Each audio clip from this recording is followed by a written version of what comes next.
காட்ட போற ரெசிபி வெண்டைக்காய் குழம்பு. இந்த குழம்பு பண்றதுக்கு முன்னாடி வெண்டைக்காயில எதெல்லாம் ஹெல்த் பெனிஃபிட்ஸ் இருக்குன்னு பார்க்கலாமா?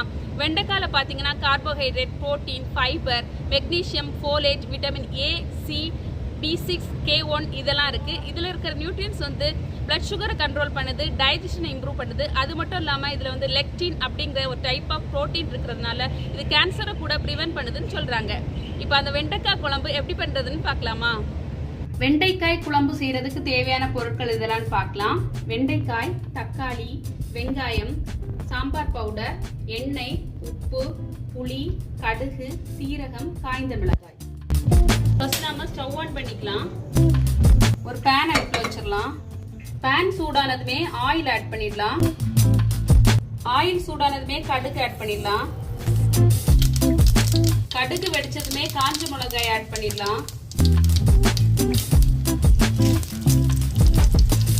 கூடவே சீரகத்தை ஆட் பண்ணிடலாம். சீரகம் பொரிஞ்சதுமே இந்த 2 வெங்காயத்தை கட் பண்ணிட்டு ஆட் பண்ணிடலாம்.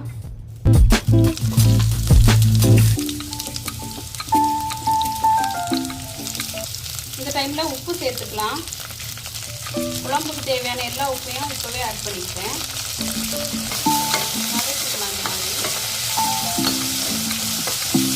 வெங்காயம் வேகிறதுக்கு கொஞ்சம் டைம் எடுக்கும். மூடி போட்டு வச்சிடலாம். ஓபன் பண்ணி பார்க்கலாம். ஆனியன் இந்த அளவு வதங்கினதுமே தக்காளி ஆட் பண்ணிடலாம்.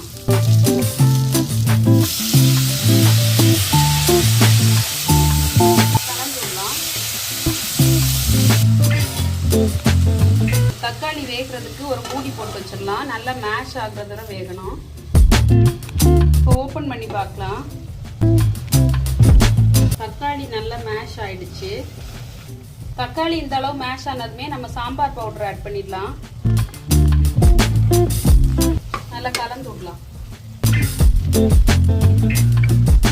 மசாலாஸ் எல்லாம் இந்த மாதிரி நல்லா மிக்ஸ் பண்ணி விட்டுட்டு இந்த டைம்ல நம்ம வெண்டைக்காவை சேர்த்துடலாம்.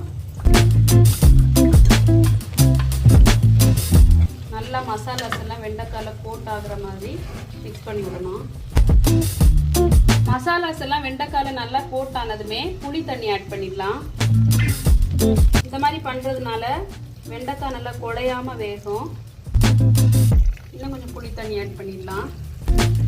குழம்போட கன்சிஸ்டன்சி எந்த அளவு வேணுமோ அந்த அளவு புளி தண்ணி சேர்த்துக்கோங்க. இப்போ நல்லா கலந்து விடலாம். தேவையான தண்ணி ஆட் பண்ணியாச்சு.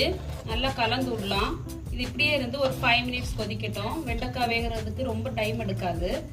அதனால ஒரு 5 மினிட்ஸ் மட்டும் கொதிக்க விடலாம். அவ்வளோதான், நம்மளோட குழம்பு ரொம்பவே பியூட்டிஃபுல்லா ரெடி ஆயிடுச்சு. ஆஃப் பண்ணிடலாம்.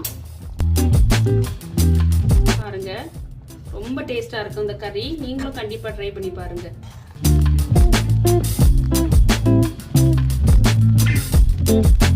குழம்பு இப்போ ரைஸ் கூட சர்வ் பண்ணிடலாம்.